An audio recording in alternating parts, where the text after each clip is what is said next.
കൊല്ലാൻ വേണ്ടി ആരോ വലിച്ചെറിഞ്ഞതാ. അതാരെങ്കിലും ആയിക്കോട്ടെ, ഇപ്പൊ നമ്മളെ ആരും കണ്ടിട്ടില്ല. വലിയുന്നതാണ് നല്ലത്.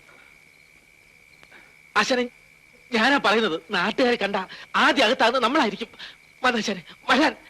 ആലോചിച്ച് നിൽക്കാൻ സമയമില്ല. കേറ്, വേഗം കേറാൻ.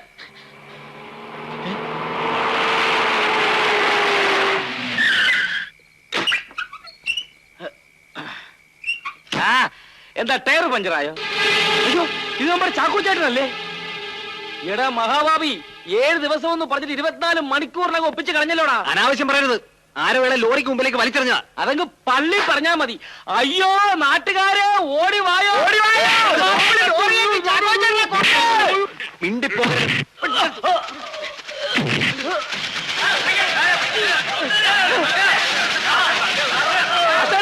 ഇനി ഒന്നും നോക്കാനില്ല, വിട്ടോ. ഓടി വായോ.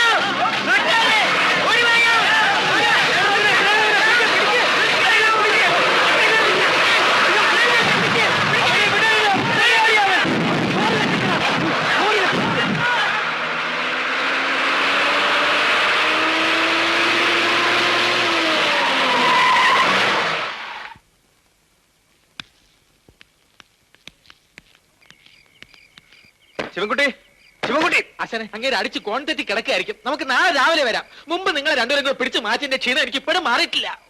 ശിവൻകുട്ടി, ശിവൻകുട്ടി. ആരാ? ഞങ്ങളും വെറുതെ കാറ്റുവെള്ളം ഇറങ്ങിയതാ. എടാ, ഞാനാടാ നോബൽ. നീ എന്നെ ചത്ത് കിടക്കുകയാണോ? വാതിൽ കൊടുക്കണം, ഇല്ല പുല്ലിയെ ചവിട്ടി പൊളിക്കും.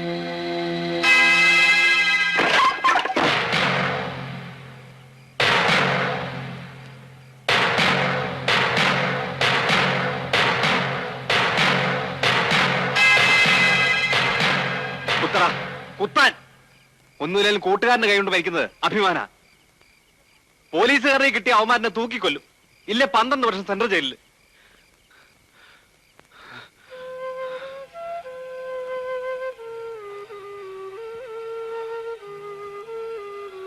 എന്താടാ പ്രശ്നം?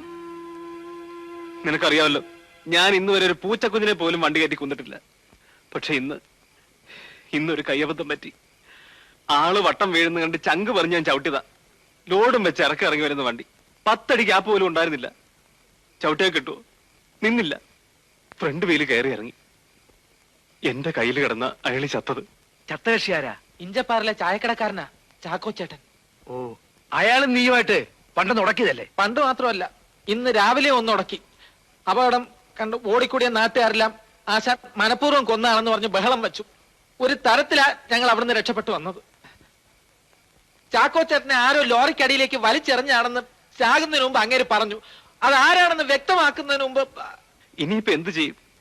എങ്ങോട്ടെങ്കിലും കുറച്ചു കാലം ഒന്ന് മാറി നിന്നാലോ ശിവൻകുട്ടി? വേണ്ട, അത് അപകടമാണ്. കുറ്റവാളി നീയാണെന്ന് പോലീസ് അങ്ങ് ഉറപ്പിക്കും. നമുക്ക് ആ കൃഷ്ണൻ വക്കീലിനെയും കൂട്ടി പോലീസ് സ്റ്റേഷനിൽ ചെന്ന് കീഴടങ്ങിയാലോ? ഉള്ള സത്യം അങ്ങ് തുറന്നു പറയാം. വക്കീൽ ആളും എടുക്കനാ. അതിന് ആ വക്കീലിനിട്ടും ആശാൻ ഒരു നല്ല പൂശിയതല്ലേ? അയാൾ നമ്മളെ സഹായിക്കോ? സഹായിച്ചില്ലെങ്കിൽ കുത്തിയവന്റെ കുടൽ ഞാൻ എടുക്കും. പാക്ക് വെട്ടാനല്ല, രുദ്രാക്ഷപ്പിടിയിട്ട് മലപ്പുറം കത്തി ഉണ്ടാക്കി വെച്ചിരിക്കുന്നത്.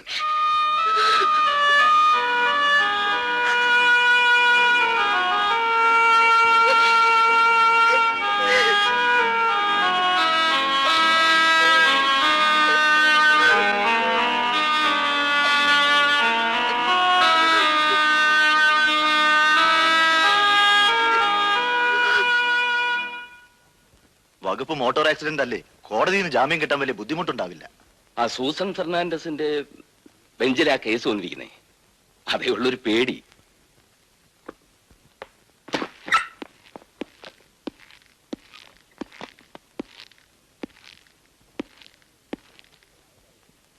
അഹങ്കാരി. കൊലക്കുറ്റത്തിനകത്തായിട്ടും വല്ല കുലുക്കുകൊണ്ടോ നോക്കി. പാവപ്പെട്ടവനല്ലേ, തൊഴിലാളിയല്ലേ എന്നുള്ള സിമ്പതി കൊണ്ട് മാത്രമാ ഞാൻ ഈ കേസ് ഏറ്റെടുത്തത്. എന്തോന്ന് സിമ്പതി? ശിവൻകുട്ടി ചൊള ചൊള പോലെ കാശം കെണ്ണി തന്നപ്പോഴല്ലേ ഇയാള് കേസേറ്റത്. എടാ, ആളും നേരം നോക്കി വേണം സംസാരിക്കാൻ. സാറ് ക്ഷമിക്കണം, എന്റെ അടുത്ത് എപ്പോഴും ചൂടായി സംസാരിച്ച് അങ്ങനായി പോയതാ. നോബിൾ ആശാൻ പറയുന്നൊന്നും സാറ് കാര്യമാക്കരുത്. നല്ല അറിഞ്ഞു കുത്തി വാദിച്ച് എങ്ങനെയെങ്കിലും നാളെ തന്നെ ആശാനെ ജാമ്യത്തിൽ ഇറക്കണം. അതിന് ഞാൻ മാത്രം വിചാരിച്ചാ പോരാ, ഇയാളോട് വിചാരിക്കണം. അവൻ വിചാരിച്ചോളും, അല്ലെങ്കിൽ അവനെ കൊണ്ട് ഞാൻ വിചാരിപ്പിച്ചോളാം. എന്താ ചെയ്യേണ്ടതെന്ന് സാറ് പറഞ്ഞാൽ മതി. ജഡ്ജി സൂസൻ ഫെർണാണ്ടസ് ഒരു വല്ലാത്ത സ്ത്രീയാ.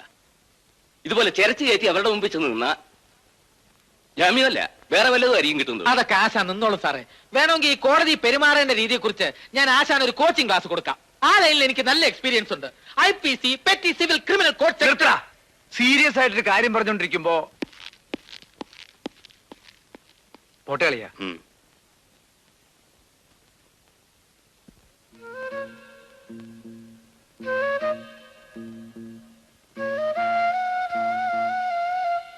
Susan Fernandez.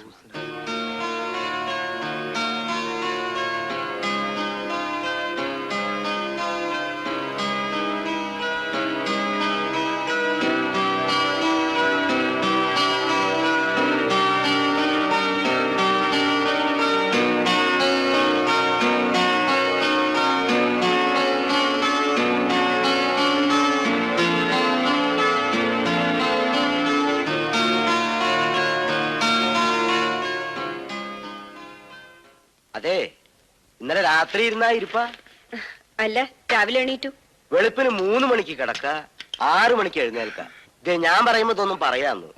ശരീരം നോക്കാതെ ഓരോന്ന് വരുത്തി വെച്ചാ പിന്നെ അവസാനം ഞാനേ കാണുള്ളൂ കേട്ടോ. അങ്ങനെയൊന്നും ഉണ്ടാവില്ല മത്തായി ചേട്ടാ. നല്ല അസല് ചായ. സുഖിപ്പിക്കലൊക്കെ എനിക്കിഷ്ടായി. ഒരു സംശയം, ഈ പുസ്തകമൊക്കെ 10-25 കൊല്ലം മുമ്പ് പഠിച്ച് പാസ്സായിട്ടല്ലേ ജഡ്ജിയായത്? പിന്നെ 365 ദിവസം എന്തിനാ ഇതിനകത്ത് കിടന്ന് വരകണത്? വാദിയാണെങ്കിലും പ്രതിയാണെങ്കിലും കൂട്ടി കയറി നിൽക്കുമ്പോ ആ മോന്തേരമയ്ക്കൊന്ന് സൂക്ഷിച്ചങ്ങോട്ട് നോക്കാം. അപ്പൊ അറിയാലോ അവൻ കള്ളനാണോ, കൊലപാതകയാണോ, നിരപരാധിയാണോ എന്ന്. അങ്ങനെ മുഖലക്ഷണം നോക്കി വിധിക്കാൻ ഇന്ത്യൻ പീനൽ കോഡിൽ വകുപ്പില്ലല്ലോ മത്തായി ചേട്ടാ. എന്തോന്ന് പീനക്കോട്? ചില മനുഷ്യരുടെ മുഖത്ത് നോക്കിയാ അപ്പ വിവരറിയാം. ഉദാഹരണത്തിന് ഇന്ന് കുഞ്ഞിന്റെ കോടതിയിൽ വരാൻ പോകുന്ന ഒരു കൊലക്കുറ്റത്തിന്റെ വാർത്തയാ. ഒരു പാവപ്പെട്ട ചായക്കടക്കാരനെ ഒരു ലോറിക്കാരൻ 7 അന്ന് കൊല്ലുമെന്ന് പറയുന്നു. എന്നിട്ട് 24 മണിക്കൂറിനകം ലോറി കയറ്റി കൊല്ലുന്നു. 7 അന്ന് തട്ടിയിരുന്നെങ്കിൽ അതിലൊരു മര്യാദയുണ്ടെന്ന് പറയാം. ഇതാണോ വാക്ക് വ്യത്യാസം? കൊലപാതകം. ദേ ഇവന്റെ തിരുമോന്ത കണ്ടാ അറിയാം കുഴപ്പാണെന്ന്. പറ്റിയൊരു പേരും നോബിള്. എന്റെ പൊന്നു കുഞ്ഞെ, ഏത് തമ്പുരാൻ വക്കീലും ഒന്ന് വാദിച്ചാലും ഇവനെ ജാമ്യത്തിൽ വിടരുത് കേട്ടോ. പത്രവാർത്തകളും സെൻസേഷണൽ സ്കൂപ്പുകളും ഒന്നും എന്റെ ജഡ്ജ്മെന്റിനെ ബാധിക്കാറില്ലെന്ന് അറിഞ്ഞുകൂടെ മത്തായി ചേട്ടന്? പ്രതി ഹാജരാകട്ടെ, പാദം കഴുകാം.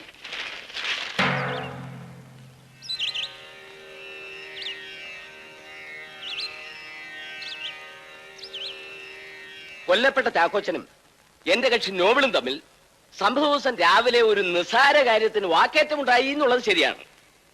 പക്ഷെ അതിന്റെ പേരിൽ ചാക്കോച്ചനെ കൊല ചെയ്യാൻ മാത്രമുള്ള പ്രൊവോക്കേഷൻ ഒന്നും ഉണ്ടായിരുന്നില്ല. ആരോ വലിച്ചെറിഞ്ഞതുപോലെ നോബിളിന്റെ ലോറിക്ക് മുമ്പിൽ വന്നു പെടുകയായിരുന്നു ചാക്കോച്ചൻ. നോബിൾ ബ്രേക്ക് ചെയ്തെങ്കിലും അയാളെ രക്ഷിക്കാനായില്ല. ഒരു ദൃക്സാക്ഷി പോലും ഇല്ലാതെ നടന്ന ഈ അപകടത്തിൽ നമ്മുടെ നാട്ടിലെ സാമാന്യ മര്യാദ അനുസരിച്ച് വണ്ടി നിർത്താതെ ഓടിച്ചു പോവുകയായിരുന്നില്ല നോബിൾ ചെയ്തത്. പുറത്തിറങ്ങി അപകടത്തിൽപ്പെട്ട ആളെ രക്ഷിക്കാൻ ശ്രമിച്ചെങ്കിലും അവരെന്നെ കൊന്നതാണെന്ന് ദീനസ്വരത്തിൽ വിലപിച്ച് ചാക്കോച്ചൻ നോബിളിന്റെ മടിയിൽ കിടന്ന് മരിക്കുകയാണ് ഉണ്ടായത്. സാഹചര്യ തെളിവുകളും സാക്ഷിമൊഴികളും പരിശോധിച്ചാൽ എന്റെ കക്ഷി നോബിൾ കുറ്റക്കാരനല്ലെന്നും യഥാർത്ഥ കുറ്റവാളിയുടെ ബലിയാടാവുകയായിരുന്നു എന്നും ബഹുമാനപ്പെട്ട കോടതിക്ക് നിഷ്പ്രയാസം മനസ്സിലാക്കാൻ സാധിക്കും. പ്രതിക്ക് വേണ്ടി ബഹുമാനപ്പെട്ട കോടതിയിൽ സമർപ്പിച്ചിരിക്കുന്ന ജാമ്യാപേക്ഷ അനുഭാവപൂർവ്വം പരിഗണിക്കണമെന്നും എന്റെ കക്ഷിക്ക് നീതി ഉറപ്പുവരുത്തണമെന്നും ഞാൻ അപേക്ഷിക്കുന്നു. That's all your honour. എന്താ നിങ്ങളുടെ പേര്? നോബിൾ. എന്താ ജോലി? ഡ്രൈവറാണ്. എന്ത് ഡ്രൈവർ? എന്താ ചെവി കേൾക്കാൻ വയ്യേ? എന്ത് ഡ്രൈവറാണെന്ന്? ചെവി കേൾക്കാൻ വയ്യാത്ത തനിക്ക. എന്റെ പേരും തൊഴിലും നാളും ഒക്കെ എന്റെ വക്കീൽ ചോദിച്ചപ്പോ ഞാൻ ഇപ്പോഴല്ലേ അങ്ങോട്ട് പറഞ്ഞത്. അന്നേരം തന്റെ ചെവിയിൽ എന്താ പഴമായിരുന്നു? ഇത് ലോറിത്താവളമല്ല, കോടതിയാണ്. കുറച്ചുകൂടി സഭ്യമായ ഭാഷ സംസാരിക്കണം. സഭ്യമായ ഭാഷയോ? അതെന്ത് ഭാഷ? ചോദിക്കുന്ന ചോദ്യങ്ങൾക്ക് കൃത്യമായ ഉത്തരം പറഞ്ഞാൽ മതി. നിങ്ങളുടെ സ്വന്തം നാട് എവിടെയാണ്? എന്റെ പൊന്ന് സാറേ, എനിക്ക് സ്വന്തം വീടില്ല, നാടില്ല, ബന്ധുക്കളില്ല. ഞാൻ ഓടിക്കുന്ന ലോറി പോലും എന്റെ സ്വന്തമല്ല. സ്വന്തം എന്ന് പറയാനുള്ളത് എന്റെ വാടകമുറി കിടക്കുന്ന പഴയ ഒരു കട്ടില്, ഒരു മേശ, പിന്നെ ഒരു ഇരുമ്പ് വെട്ടി, അതിന്റെ അകത്ത് കുറച്ച് തുണി, പിന്നെതാ ഈ ഉടുതുണി, ഈ തടി. 10 പൈസയുടെ സമ്പാദ്യമില്ല എനിക്ക്, ഉള്ളത് കുറച്ച് കൂട്ടുകാരാ. നിങ്ങൾക്ക് അച്ഛനും അമ്മയില്ലേ? നേരത്തെ പറഞ്ഞ ഭാഷയിൽ സംസാരിക്കാൻ ഇങ്ങേരോടും പറ. എന്തൊരു മണ്ടൻ ചോദ്യം ഇത്. അപ്പനും അമ്മയില്ല, പിള്ളേരുണ്ടാവോ? അങ്ങനെ 2 മൃഗങ്ങൾ എനിക്കും ഉണ്ടാവും. പക്ഷെ അവരാരാണെന്ന് എനിക്കറിയില്ല. മൃഗങ്ങൾക്ക് പോലും തള്ളയെ തിരിച്ചറിയാം. ഏതായാലും എന്റെ തള്ള ഒരു മൃഗമാണെന്ന് സമ്മതിച്ചു തന്നല്ലോ. ബഹുമാനപ്പെട്ട കോടതിക്ക് നന്ദി. ശരി, മൃഗമെങ്കിൽ മൃഗം. ആ മൃഗത്തിന്റെ പേരെന്താണെന്നാ ചോദിച്ചത്. അത് പറയാൻ ബുദ്ധിമുട്ടുണ്ട്. അറിയാവുന്ന സത്യങ്ങൾ കോടതിക്ക് മുമ്പാകെ പറഞ്ഞേ തീരൂ. എന്നെ നിർബന്ധിക്കരുത്. നിർബന്ധിച്ചാൽ സത്യം പറയേണ്ടി വരും. പള്ളി അമ്പലമൊന്നും ഇല്ലെങ്കിലും മനസ്സിൽ വെച്ച് ഞാൻ ആരാധിക്കുന്ന ഒരു ദൈവമുണ്ട്. ആ ദൈവത്തിന്റെ പേരിൽ ഞാൻ സത്യം ചെയ്തതാണ്. കോടതിയിൽ കള്ളം പറയില്ല എന്ന്. എങ്കിൽ കോർട്ട് അലക്ഷ്യത്തിന് നിങ്ങളെ ശിക്ഷിക്കേണ്ടി വരും. പറയൂ, ആരാണ് നിങ്ങളുടെ അമ്മ? എന്താണ് അവരുടെ പേര്? എവിടെ ഉണ്ടവർ? ഇവിടെ, ഈ കോടതിയിൽ. ഉറക്കെ പറയൂ, കേൾക്കുന്നില്ല. എല്ലാം ഞാൻ വിളിച്ചു പറഞ്ഞ് നിങ്ങൾ സ്വയം നാറിയെ അടങ്ങൂല്ലേ ജഡ്ജിയമ്മേ? ചെയ്ത മഹാപാപങ്ങൾക്കുള്ള ദൈവശിക്ഷയാണെന്ന് കൂട്ടിക്കോളൂ. നിങ്ങളാണ് എന്റെ അമ്മ. Sessions judge Susan Fernandez. അനാവശ്യം പറയരുത്. സത്യമാണ് ഞാൻ പറയുന്നത്, 100 വട്ടം സത്യം. ഓ, സത്യവും മനസാക്ഷിയും ഒന്നും കോടതി വിലപ്പോവില്ലല്ലോ. സാക്ഷികളല്ലേ വേണ്ടത്? നിങ്ങൾക്ക് പരിചയമുള്ള ചില സാക്ഷികളുടെ പേര് പറയാം. സെന്റ് മേരീസ് ഹോസ്പിറ്റൽ, ബാംഗ്ലൂർ, തോട്ടക്കാരൻ ചെല്ലയ്യ. ഇവരെയൊക്കെ ഓർമ്മയുണ്ടോ ജഡ്ജിയമ്മയ്ക്ക്? ഈ എന്റെ മുഖം ഓർമ്മയുണ്ടോ ജഡ്ജിയമ്മയ്ക്ക്? നിങ്ങളന്ന് പ്രസവിച്ച ചോരക്കുഞ്ഞാണ് ഞാൻ. പിറന്നു വീണയുടനെ എന്നെ കൊല്ലാൻ കൊടുത്തയച്ചു ചെല്ലയ്യന്റെ കയ്യിൽ. ജഡ്ജിയമ്മയുടെ കഷ്ടകാലം. അയാൾ എന്നെ കൊന്നില്ല, വളർത്തി. ദാ ഇവിടെ നിൽക്കുന്നു ഈ കോലത്തിൽ. കോടതിയിൽ സത്യമേ പറയാവൂ എന്നല്ലേ പറഞ്ഞത്? ജഡ്ജിയമ്മ എന്നോടൊരു സത്യം പറയണം. ആരാ എന്റെ തന്ത?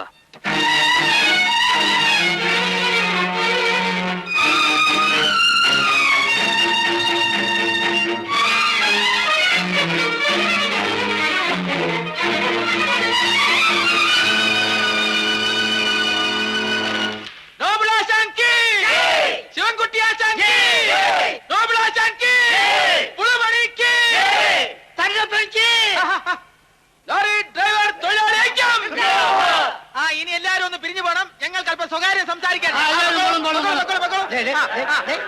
നമ്മൾ പിരിയാൻ വരട്ടെ.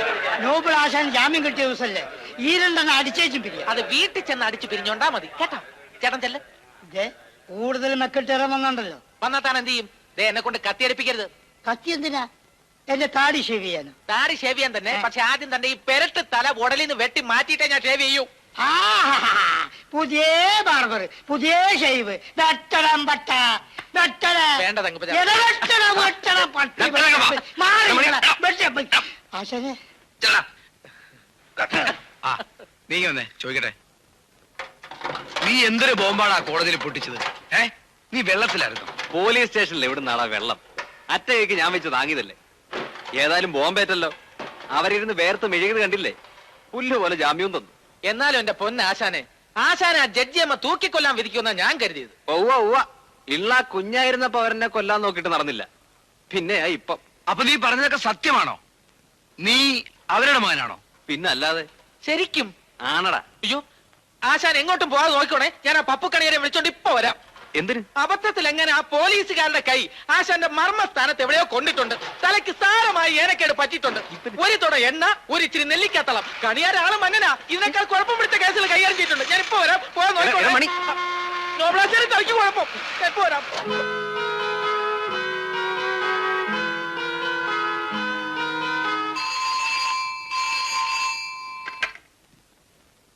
ഹലോ. ജസ്റ്റിസ് ജോർജ് ആണ്. മിസ് സൂസൻ അല്ലേ?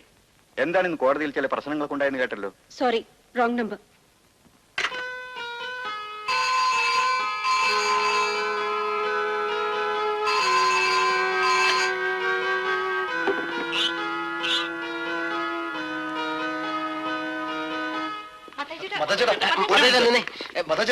മിസ് സൂസൻ ഫെർണാണ്ടസിന്റെ കോടതിയിൽ നടന്ന സംഭവത്തെ കുറിച്ച് മത്താച്ചേട്ടന്റെ അഭിപ്രായം എന്താ? എന്ത് സംഭവം? അല്ല, മാഡത്തിന് ഒരു ഇല്ലീഗൽ ചൈൽഡ് ഉണ്ടെന്നും അത് താനാണെന്നും മറ്റും ഒരു പ്രതി കോടതിയിൽ അവകാശപ്പെട്ടില്ലേ? എന്റെ പൊന്നു മോനെ, കോടതിക്കാരും പറഞ്ഞു വെറുതെ കോർട്ടറഷ്യാക്കല്ലേ.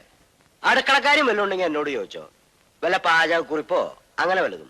Mrs K M മാത്യുവിന് butter number ഞാൻ പറഞ്ഞുതരാം. നിനക്ക് പോർക്കിറച്ചിയിൽ കൂർക്കിട്ട് വെക്കാൻ അറിയോ? ഞാൻ പറഞ്ഞുതരാം. അത് നമുക്ക് പിന്നീട് സംസാരിക്കാം. മതി, പിന്നീട് മതി. പക്ഷെ കാശ് തരണം, അച്ചടിച്ച് വിൽക്കാനല്ലേ. അപ്പോ എല്ലാവരും ഇറങ്ങല്ലേ. കഞ്ഞിക്ക് വെച്ചേക്കണ വെള്ളം അടപ്പത്ത് കിടന്ന് തിളക്കാണ്, ഇപ്പൊ വറ്റി കാണും. അല്ല മത്തായി ചേട്ടാ, ഒരു സംശയം കൂടെ ചോദിച്ചോട്ടെ? നിനക്ക് ഇവിടെ വന്നപ്പോ തുടങ്ങിയ സംശയമുള്ള എന്താ എന്റെ സംശയം?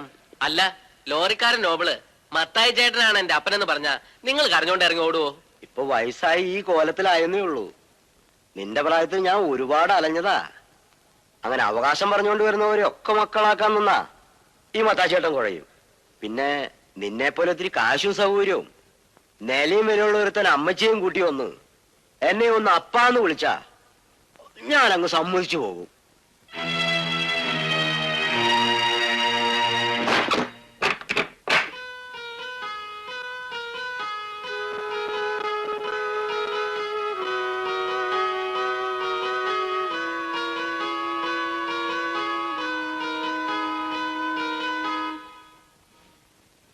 നിങ്ങളാണ് എന്റെ അമ്മ, സെഷൻസ് ജഡ്ജ് സൂസൻ ഫെർണാണ്ടസ്.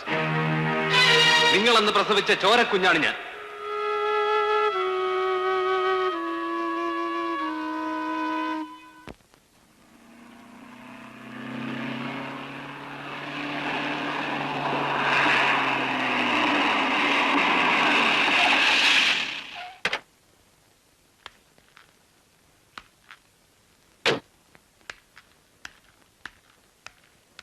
നമസ്കാരം.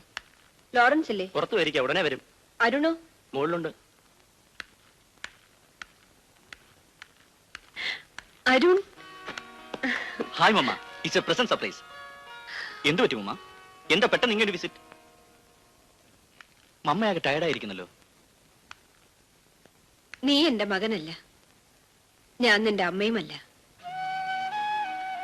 എന്റെ മകൻ ഒരു ലോറി ഡ്രൈവറാണ്, കൊലപാതകയായ ലോറി ഡ്രൈവർ. പേര് നോബിൾ. മമ്മ എന്തൊക്കെ പറയുന്നേ? എന്ന് പറഞ്ഞ് ഇന്നൊരുത്തൻ എന്റെ കോടതിയിൽ എന്റെ മുഖത്ത് നോക്കി. എനിക്കതെങ്ങനെ ഫേസ് ചെയ്യണമെന്ന് അറിയില്ലായിരുന്നു. വീട്ടിലിരുന്ന് ഒരുപാട് ആലോചിച്ചു. നിന്നെ ഒന്ന് കാണണമെന്ന് തോന്നി. ഒരാഴ്ചത്തെ ലീവ് എടുത്ത് ഞാനിങ്ങി പോന്നു മോനെ. ഏതോ ഒരു തെമ്മാടി അനാവശ്യം വിളിച്ചു പറഞ്ഞു വിചാരിച്ച് സൂസൻ ഇങ്ങനെ ഒളിച്ചോടി ശരിയായില്ല. നാട്ടുകാരുടെ മുമ്പിൽ നമ്മൾ ക്ലാരിഫിക്കേഷൻ കൊടുത്തില്ലെങ്കിൽ ആവശ്യമില്ലാത്ത സംശയങ്ങൾക്ക് അത് വഴിവെക്കില്ലേ? അതിനെക്കുറിച്ചൊന്നും ആലോചിക്കാനുള്ള മാനസികാവസ്ഥയിലായിട്ടില്ല ഞാനിപ്പോഴും. പരസ്യമായി കോടതിയിൽ വെച്ച് എന്റെ മുഖത്ത് നോക്കി അവനത് വിളിച്ചു പറഞ്ഞപ്പോ ഞാൻ പതറിപ്പോയി. എല്ലാവരുടെയും കണ്ണിൽ ഞാൻ അവിവാഹിതയാണ്. ഒരു തേർഡ് റേറ്റ് ക്രിമിനൽ എന്റെ മുഖത്ത് നോക്കി ഞാനൊരു അമ്മയാണെന്നും അവൻ എന്റെ മകനാണെന്നും വിളിച്ചു പറഞ്ഞപ്പോ വർഷങ്ങളായി നമ്മളെല്ലാം കാത്തു സൂക്ഷിച്ച ഒരു രഹസ്യം തകർന്നു വിടുന്ന എനിക്ക് തോന്നി. താങ്ങാൻ കഴിഞ്ഞില്ല, സഹിക്കാൻ കഴിഞ്ഞില്ല. അവനൊരു വെറും തേർഡ് റേറ്റ് ക്രിമിനൽ ആണെന്ന് ഞാൻ വിശ്വസിക്കുന്നില്ല. ഒന്നുകിൽ എല്ലാ രഹസ്യങ്ങളും അവൻ അറിയാം, അല്ലെങ്കിൽ എല്ലാം അറിയാവുന്ന ആരോ അവന്റെ പിന്നിലുണ്ട്. ബാംഗ്ലൂരിൽ എന്നെ പ്രസവിച്ച ഹോസ്പിറ്റലിന്റെ പേര് ആ പഴയ ചെല്ലയ്യ. ഇതൊക്കെ അവനെങ്ങനെ മെൻഷൻ ചെയ്യാൻ കഴിഞ്ഞു? ആരാണ് കളിയുടെ ക്യാപ്റ്റൻ എന്ന് അറിയേണ്ടതുള്ളൂ. മോട്ടിവേഷൻ ഉറപ്പാ, ബ്ലാക്ക് മെയിലിംഗ്. എന്തിന്? അതിന് തക്ക ശത്രുക്കൾ ആരാ എനിക്കുള്ളത്? ഇതിനൊക്കെ എന്തിനാ ശത്രുത? ആ ലോറിക്കാരൻ ഇതും പറഞ്ഞുകൊണ്ട് നടന്നാൽ സൂസന്റെ മാനം പോവില്ലേ? ഈ എസ്റ്റേറ്റിന്റെ പകുതി അങ്ങ് എഴുതി കൊടുക്കണമെന്ന് പറഞ്ഞാലും ഗതികേട് കൊണ്ട് സൂസൻ ചിലപ്പോൾ ചെയ്തേക്കും. അത് അവർക്കും അറിയാം. എനിക്ക് അവകാശപ്പെട്ടത് എവിടെയോ കിടക്കുന്ന ഒരുത്തൻ തിന്നാൻ വന്നാൽ അവനെ ഞാൻ വെറുതെ വിടുമെന്ന് തോന്നുന്നുണ്ടെങ്കിൽ വെറും ഒരു ലോറിക്കാരനെ മുമ്പ് നിർത്തി ഇമാതിരി ഒരു കാര്യത്തിന് ഈടുള്ളവന്മാരും കളിക്കത്തില്ല. ഇത് ചുമ്മാ സൂചിയോടെടുക്കാവുന്ന ഒരു കേസല്ലേ ഉള്ളൂ. നമ്മൾ പിള്ളേരെ വിട്ടാ നോമിനെങ്കിൽ തൂക്കുക, അടിച്ചെല്ലൊടിക്കുക, താനെ സത്യം പുറത്തു വരും. വേണ്ട, അത് വേണ്ട. എന്താ മമ്മയ്ക്ക് പേടിയാണോ? ആര് ചെയ്തു, എന്തു ചെയ്തു എന്ന് ഇരി ചെവി അറിയില്ല. വേണ്ടെന്ന് പറഞ്ഞില്ലേ? നീതിയും ന്യായവും ഉറപ്പുവരുത്തേണ്ട ഒരു ജഡ്ജിയാണ് ഞാൻ. ഞാൻ അങ്ങനെ ചെയ്തുകൂടാ. പറയുന്നത് അവിവേകമാണെങ്കിൽ മമ്മ ക്ഷമിക്കണം. ഇന്ത്യൻ പീനൽ കോഡിന്റെ കാവൽ പടയാളിക്ക് വിവാഹം കഴിക്കാതെ പ്രസവിക്കാം. പ്രസവിച്ച കുഞ്ഞിനെ സമൂഹത്തിന്റെ മുമ്പിൽ മകനാണെന്ന് അംഗീകരിക്കാതിരിക്കാം. വളർത്താൻ വേണ്ടി ബന്ധുവായ ലോറൻസ് അങ്കിളിനെ ഏൽപ്പിക്കാം. അച്ഛനാരാ അമ്മയാരാരും ചോദിക്കുന്നവരോട് പറയാൻ. മലേഷ്യയിലുണ്ടായ ഇല്ലാത്ത ഫ്ലൈറ്റ് ആക്സിഡന്റ് കഥ പറഞ്ഞു തന്ന ആരാ? അമ്മയല്ലേ? സ്വന്തം അമ്മയും അമ്മ എന്ന് വിളിക്കാൻ കാതും ചെവിയും ചുറ്റും കൂർപ്പിക്കണം. ഒരു ഈച്ച പോലും കേൾക്കരുതല്ലോ. മടുത്തു എനിക്ക്. എന്താരുടെ നീ പറയുന്നത്? മമ്മ ഒന്നാമത് മനസ്സ് വിഷമിച്ച് ചോദിക്കുക, ഒന്ന് ആശ്വസിപ്പിക്കേണ്ടതിന് പകരം എന്നെ ആരാന്ന് ആശ്വസിപ്പിക്കാൻ? ഒരുമാതിരി ജാരസന്ധ്യയെ പോലെ ജീവിക്കേണ്ടി വന്നത് എന്റെ കുറ്റം കൊണ്ടല്ലോ. Arun, this is too much. പിന്നെ അവന്റെ കാര്യത്തിൽ മാത്രം എന്താ അമ്മയ്ക്ക് നീതിബോധം? അതെന്റെ കാര്യത്തിൽ കണ്ടില്ലല്ലോ. ഞാൻ മകനല്ലെന്ന് തെളിയുകയാണെങ്കിൽ ദയവ് ചെയ്ത് സത്യം എന്നോട് തുറന്നു പറയാൻ മടിക്കണ്ട. 25 വർഷം വളർത്തിയ സെന്റിമെന്റ്സ് ഓർത്തുള്ള ഡെലിക്കസി വേണ്ട. അരുൺ, അരുൺ, വിഷമം തോന്നിയപ്പോ അവൻ എന്തോ വിളിച്ചു പറഞ്ഞു എന്ന് കരുതിയാ മതി. നോബിളിന്റെ കാര്യത്തിൽ ആവശ്യമില്ലാത്ത ഒരു സെന്റിമെന്റ് സൂസൻ കാണിക്കുന്നു. സത്യം പറയാലോ, എനിക്ക് തോന്നി. ലോറൻസ് പറഞ്ഞാണ് ശരി. അവനൊരു സോഫ്റ്റ് കോർണറും അർഹിക്കുന്നില്ല. എന്റെ കോടതി വന്ന കേസല്ലേ, തൽക്കാലം ഞാൻ തന്നെ അത്